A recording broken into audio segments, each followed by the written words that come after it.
Tara at pag-usapan natin ang bagong version nga ba ng Dance With You. Ito ay dahil nga umabot na ng 200 million views ang song na ito.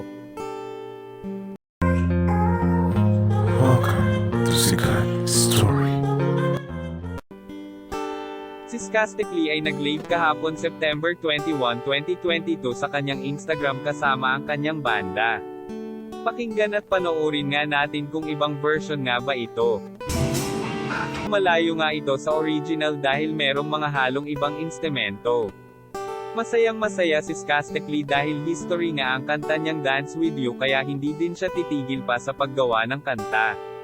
Basahin natin ang comment ng mga supporters niya.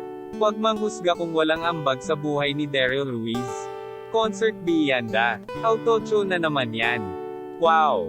Kahit paulit-ulit na patugtugin di nakakasawa. Inggit pikit. Pansin nyo ba?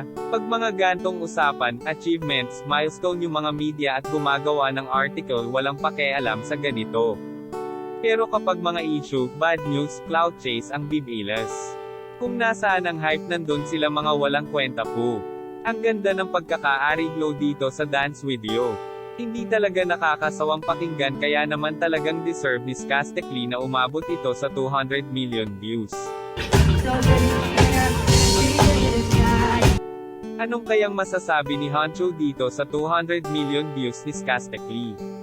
Comment kayo. Yan lang ang ating mainit na chika. Halina't mag-like, share and subscribe. Thank you.